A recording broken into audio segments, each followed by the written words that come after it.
and you don't want to grab them by the tail because their spinal cord runs through there, and I wouldn't want to get yanked around by my spinal cord, right?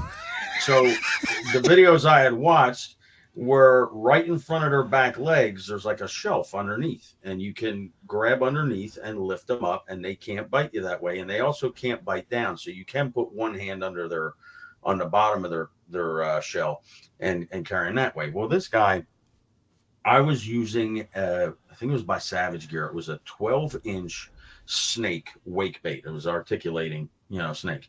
So, when you cast out the top water, like you'll let it hit and you let the rings dissipate and everything, because sometimes a bass will come up and grab it. And so I let it sit there. And then when I went to kind of twitch it and pop it a little bit, there was weight on it. And I'm going, I didn't feel a knock. So I go ahead and I pull, and I'm like, am I caught on weeds? And then I felt the weight, and I said, this has got to be a turtle. And I had like dinner plate size red ear sliders or painted turtles bite my surface lures before, and that's no big deal. So I'm reeling this thing in. All of a sudden, it's like Godzilla coming at me, and I'm knee deep in the water, and it's uneven rocks in that area where I was standing, and then right off right when you step onto the bank, it's uneven rocks and an incline. So I get him to the shallows. He starts bracing against the rocks.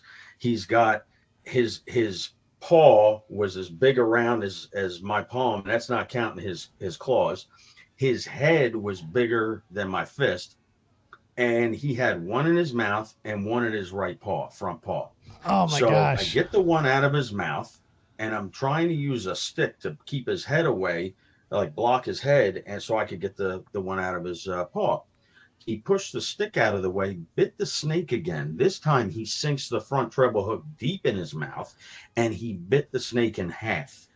So Oh I'm my like, god. and I'm big on, like, I don't like hurting the animals. I don't want them going around with, like you said, Dennis Rodman. They didn't ask for this. Yep. So I'm sitting there and I'm looking. I'm like, I'm gonna have to pick this guy up. So I set my rod down to the left of me, and I pick him up. And I didn't trust this method because I had never done it before, right? So I pick him up, and I'm worried about him biting me. I turn to the right and I'm going uphill. Well, my line wrapped around my ankles, Oh and I shit. start going down. And all I could think of was this guy landing on my chest and giving me a kiss. And then I'd only have half a face for radio, right? And so I set him to the left and I made myself roll to the right, and I did that. I get untangled. I get up. I get him unhooked. And then he doesn't want to go back in the water. He wants to just huff up at me. And he's puffing up and hissing and growling. And I'm like, what is your problem? You're cranky. Like, maybe if you went on Weight Watchers and lost a little weight, you wouldn't have such a bad attitude. But, so I finally get him back in the water. But it was not a fun experience. Now, if I had to do it again, I wouldn't be so hesitant because I know that method of picking them up works.